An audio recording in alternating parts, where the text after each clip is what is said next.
So, for those of you who are married, I have a question for you. Now, you're a married couple, but are you married friends? That's the question at the core of the series that we're in the middle of, our annual relationship series that we're calling Married Friends. And the framework for this series is the research of world-renowned relationship expert Dr. John Gottman. After 40 years of studying couples, he can now predict divorce with a 91% accuracy after just 15 minutes of observing a couple. Now, also, he's developed 7 research-based principles for what makes happily married couples different than everybody else. And we're going to be talking about some of those principles throughout this series. Here's what Gottman says about it. At the heart of the 7 principles approach is the simple truth that I just went out. Oh, there we go. At the heart of the 7 principles approach is the simple truth that happy marriages are based on deep friendship. By this, I mean a mutual respect for and enjoyment of each other's company. These couples tend to know each other intimately. They are well versed in each other's likes, dislikes, personality quirks, hopes, and dreams. They have an abiding regard for each other and express this fondness not just in the big ways, but through small gestures in and day out. See, this quote perfectly introduces Gottman's first 2 principles for making marriages work. Enhance your love maps and nurture your fondness and admiration.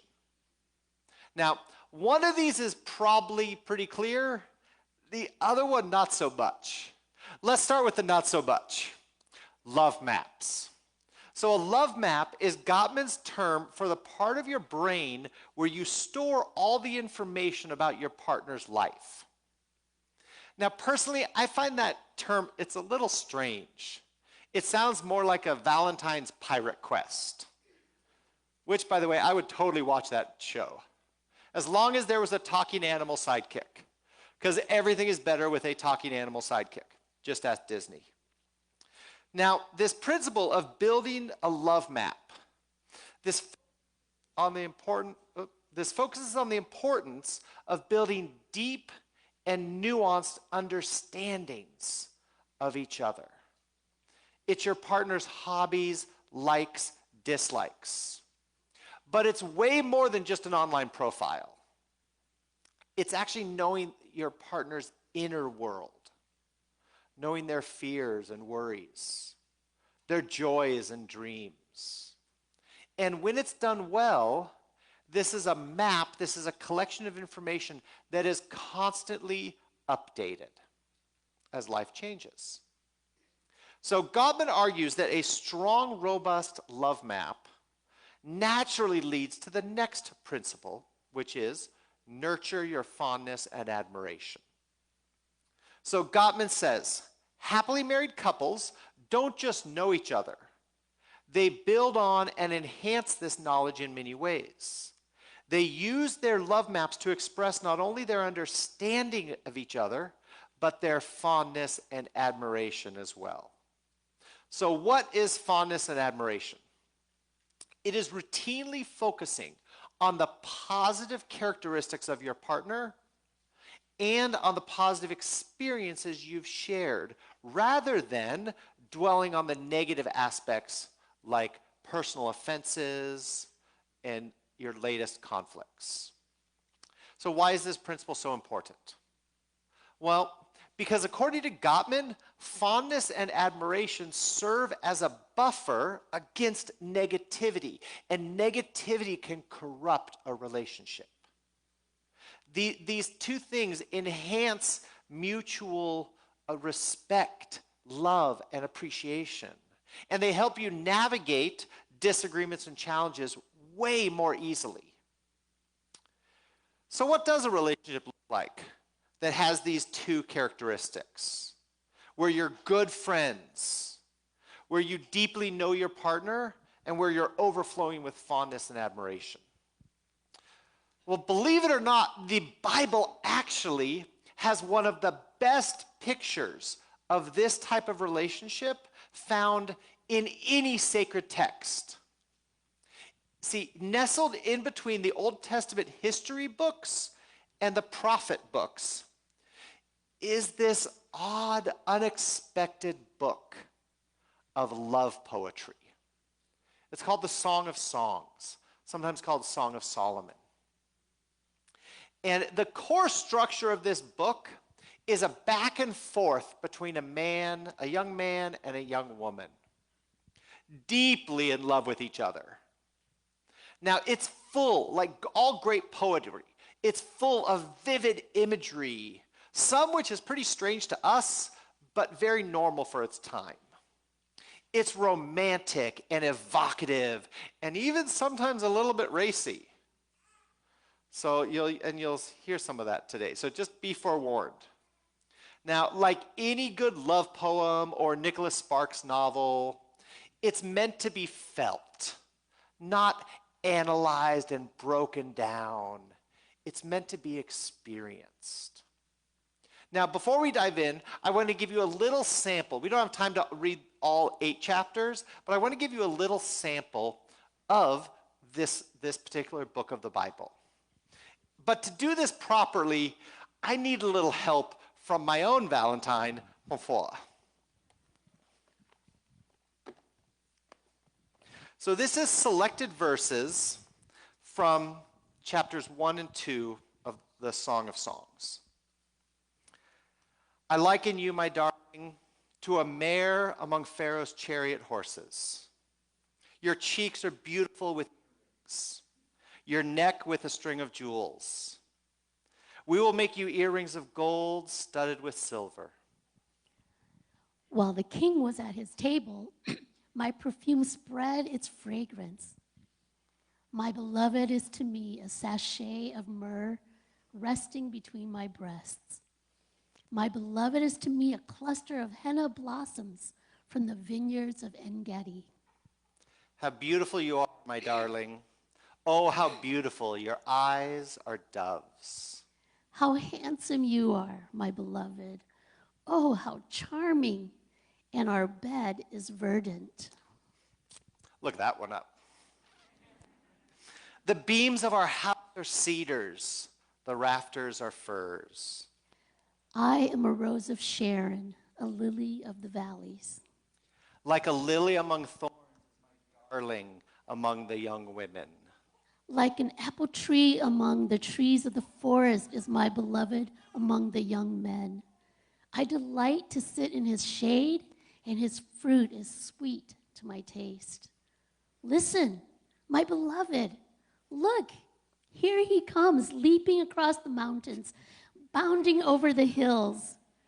My beloved is like a gazelle or a young stag. Look, there he stands behind our wall, gazing through the window, peering through the lattice. My dove, in the clefts of the rock, in your hiding places on the mountains, show me your face. Let me hear your voice, for your voice is sweet and your face is lovely. My beloved is mine, and I am his.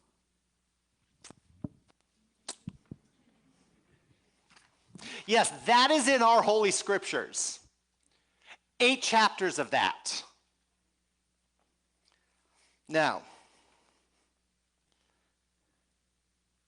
so now that you're either sufficiently inspired, confused, or a little creeped out, so here's a Bible Project video to tell you a little bit more about the Song of Songs, because they teach it so wonderfully in 7 minutes, better than I ever could. So sit back, enjoy.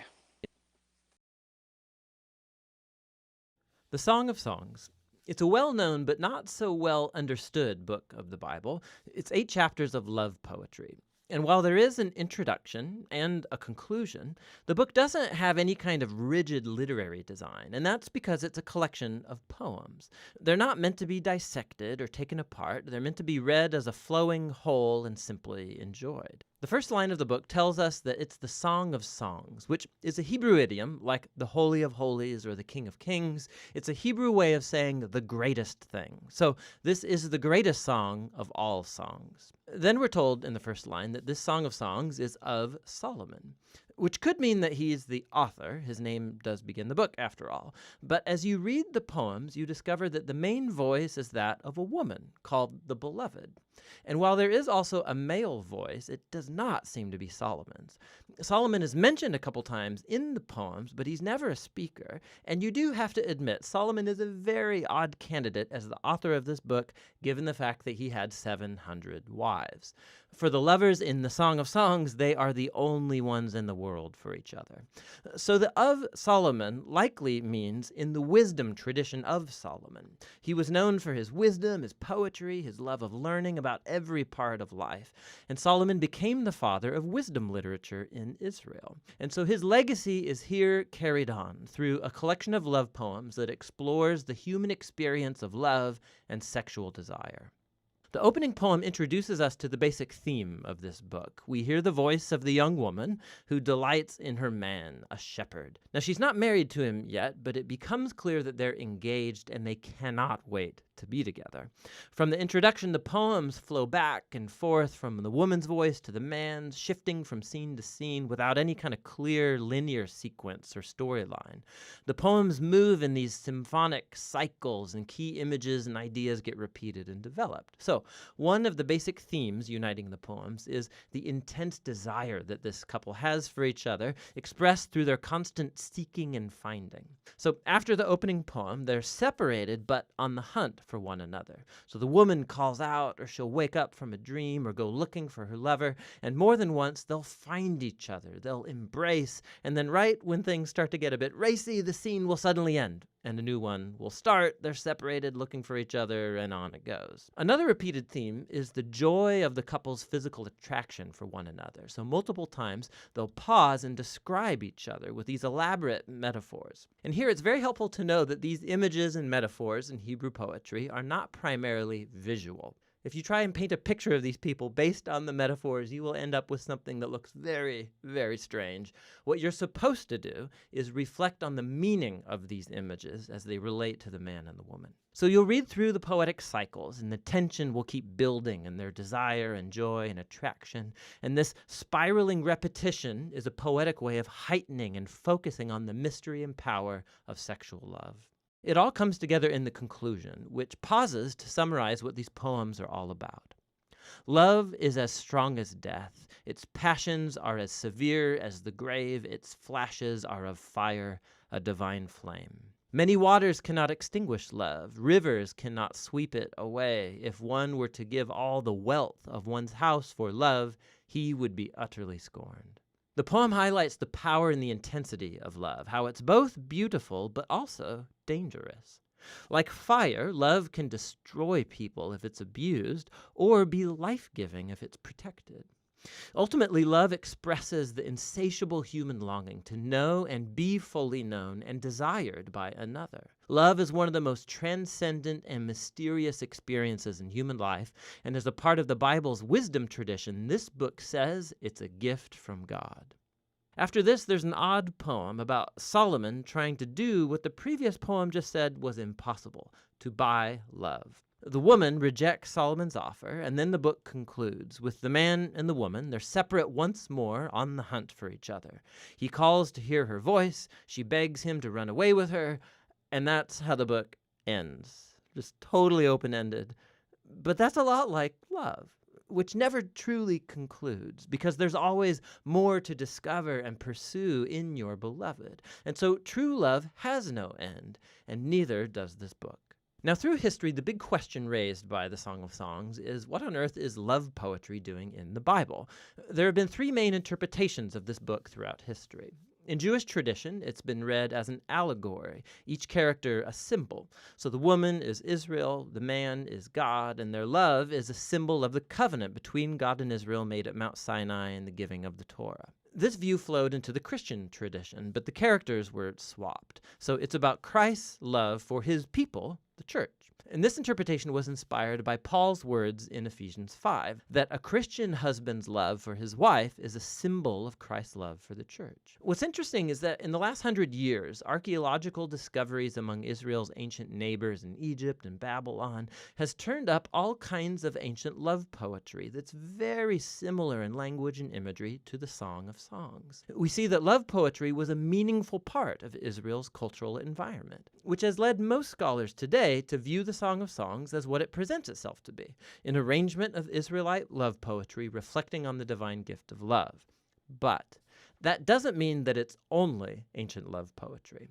There's a key feature of these poems that sticks out when you read them as a part of the Old Testament, and that's the overwhelming use of garden imagery. There are powerful echoes of the Garden of Eden and the idyllic scene between the married couple in the early chapters of Genesis. So the image of the man and the woman naked and vulnerable, but completely unified and safe with one another. This resonates in the background of the Song of Songs. It's as if in these poems we are witnessing the love of a couple whose relationship is untainted by selfishness and sin. And so ultimately the song holds out hope that even though our own relationships are so often distorted by selfishness, love is a transcendent gift, and it's meant to point us to something greater, to the gift of God's love that will one day permeate and transform his beloved world. And that's what the Song of Songs is all about. So what can we as modern couples dating or married, or singles wanting to date or wanting to be married, what could we learn from the Song of Songs? And how on earth does all of this connect back to Gottman? Well, let's start with the obvious one. This love poem is full of fondness and admiration. The man and the woman absolutely adore one another. See, Gottman's principle of fondness and admiration is seeing the best in the other person and saying it to them. And this book in the Bible is a masterclass in that. She calls him my beloved. He calls her my darling. She describes him as handsome, charming, a king. He describes her as beautiful, lovely, majestic. They shower each other with compliments. So my favorite is the man's speech in chapter 4. Okay, here are just a few of his compliments. Your eyes are like doves. Your hair is like a flock of goats. Your neck is like a tower of stone. Your breasts are like two fawns. Guys, do not use these. Your lips are like a scarlet ribbon. Okay, that one's good. Now, and he just showers over and over again. Like, this guy's got game. And the whole book is full of this. And he concludes with, you are altogether beautiful, my darling. There is no flaw in you. So now, fondness and admiration. But there's another theme, another dominant theme in this book. And this connects also back to Gottman's love map. And this idea, remember, is intentionally knowing details about your partner. So as we saw in the video, Song of Songs is 8 chapters full of seeking and finding. The man and the woman take turns seeking after their love and eventually finding them. Listen to some of these verses. My beloved stands behind our wall, gazing through the windows, peering through the lattice. Arise, come, my darling, my beautiful one, come with me. I sleep, but my heart is awake. Listen, my beloved is knocking. Open to me, my sister, my darling, my dove, my flawless one. My dove, show me your face. Let me hear your voice. All night long I looked for you, the one my heart loves, but did not find him. If you find my beloved, tell him I am faint with love. I found the one my heart loves. I held him and would not let him go. This book is full of statements like that, statements of seeking and finding. And it's like seeking is a natural outcome of loving. Seeking is a natural outcome of loving. And isn't that at the heart of knowing someone? Seeking after them. It's asking an open-ended question. That's seeking after them. Listening well is seeking after them. And the minute you stop trying to understand their inner world better, you stop seeking after them. That perpetual seeking and finding is part of what makes the man and the woman in the Song of Songs so compelling. It shows how much they truly love each other. So this book is an example. And if you've never read this book, I would encourage you to. It's only 8 chapters. You could get through it and read it like the poem it is, in all of its beauty and splendor and outrageousness. That's what love poetry is all about. Now, before we move on from the text here, I do want to give you one more insight into Song of Solomon, okay, Song of Songs. Now, this book answers the age-old married question. What do you do with your dead arm when you're sleeping in bed facing the other person? Do you just sit here and it eventually goes numb? Do you put it all the way down? Do you tuck it under the pillow? Do you get one of those weird pillows with like the armhole in it? What do you do with your dead arm? And if you have ever laid in a bed facing someone you know, you've got to do something, otherwise that arm just starts to get all tingly. Well, as always, the Bible has the perfect answer.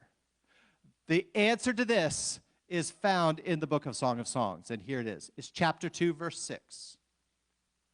His left arm is under my head, and his right arm embraces me. There you go. Guys, there's your answer. Okay? Left arm under the head, right arm embrace. Now, then you're cuddling God's way, apparently. Seeking and finding, fondness and admiration. So how do we have a relationship that is more like the couple presented in Song of Songs?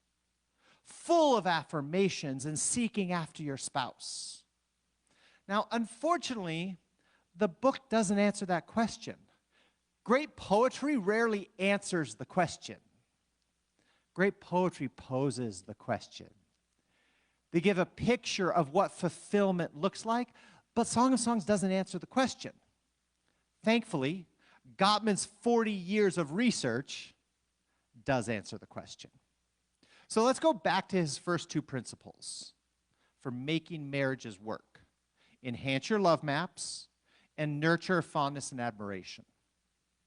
So let's get really practical here. These are concrete things that you can do to improve your relationship this week. So married couples, husbands, wives, here are concrete things you can do. Single folks, you have relationships too, with friends, with parents. All of these still apply. First, let's talk about enhancing our love maps. Ask open-ended questions. These are questions that don't have a yes, no, right, wrong answer. And it's really the only way to invite someone to share their inner worlds, their world of hopes and dreams, fears and desires, is with open-ended questions. Also, update your information. The longer you've known someone, the longer you've been married, the more you have to do this. Because we all understand life circumstances change. Fears and hopes and dreams and desire change over time. So the longer you've been together, some of you, maybe it's time to update your maps. You're still working off like a printed map from the gas station when everyone else is using GPS on their phones. Third, listen actively. Listen with your full attention. Put the phone down. Turn off the TV or the tablet. Turn toward them and listen. Pay attention. Active listening shows your partner that what they're saying is important to you. And lastly, express genuine interest. Show curiosity about your partner's life. Make it clear that what they are saying you find important and it's worthy of your attention. Make sure they know that. Okay, so there are 4 up on the screen. So I want you to pick one of these 4. I want you to pick one of these 4 that you want to focus on this week in your marriage. And if you're not married, pick a relationship. Best friend, your work buddy, a parent. I want you to pick one of these that you want to put some energy into this week. So for me, I'm going to focus on asking for more open-ended questions. I'm not great with that. I'm a little bit more with like the who, what, where, when, why sort of questions, the newspaper reporter sort of questions. I need to learn how to ask better open-ended questions. So what about you? Do you have one? Okay. Let's talk about the next one. Nurturing fondness and admiration. Here are 4 different things that Gottman talks about that you can do to build this. First, regularly affirm your partner. Regularly, even daily affirmations is one of the most powerful restorative things you can do in marriage. You say, I affirm you for. And then you follow it up with something they have done, or even better, with something that they are. Okay? Second, make an admiration list. Spend a little bit of time with a piece of paper, a journal, your phone, and make a list of the qualities that you admire in your partner. See, this simple act, here's the amazing thing, this simple act, even if you never share it, which you should, but even if you never share it, it will begin to rewire your brain on how you see your partner. Because you are focusing on the positive aspects of them instead of the negative aspects of life and relationship right now. Third, share stories from your past. Reminisce. See, Gottman calls this historical appreciation. And it's not rewriting the past, but it's remembering those early days of your relationship and focusing on what attracted you to each other in the first place. And see, this can help rekindle some of those feelings of love and admiration. And then lastly, say positive things daily. You want to shoot for Gottman's 5-to-1 golden ratio of relationships. 5 positive interactions to every 1 negative interaction. Make it a habit to say positive things to your spouse. Make it a habit to say positive things when your spouse is not with you and you're with friends. I love bragging on Pafua, and I will do that every chance I get. And the flip side of this is you never trash your spouse to others. Never do that. You say positive things daily. So again, I want you to pick one of these. Pick one of these you want to work on in your marriage. Maybe it's with one of your kids, with your BFF, work colleague, boss, parents. So pick one of them. So for my marriage, I've been thinking a lot about daily affirmations. That was something that Pamphile and I learned very early in our marriage, within the first year at the church young couples group. And it's not an exaggeration to say that the daily affirmations that we did probably saved our marriage, because they held us together through some pretty dark times. So, in closing, let's remember the essence of what binds us together in marriage. It's not just the vows. It's not just what we say on the wedding day, but it's the daily acts of love, understanding, and appreciation we show for each other. See, Song of Songs painted a picture, and Gottman's research showed us how to live it out. In both of these, one thing is true. The heart of a thriving relationship lies in the commitment to nurturing a deep friendship with our partner. So the longtime former editor of Psychology Today, Sam Keene, once wrote, "We come to love not by finding a perfect person, but by learning to see an imperfect person perfectly." And isn't that what God does with us? Isn't that what God does with you? Through Christ, God doesn't see a sinful person, but a forgiven person. Through Christ, God doesn't see a broken person, but a whole person. Through Christ, God doesn't see a condemned person, but a free person. God sees you, an imperfect person, perfectly through Christ. And doesn't your spouse deserve the same gift that you've received? Join me in prayer.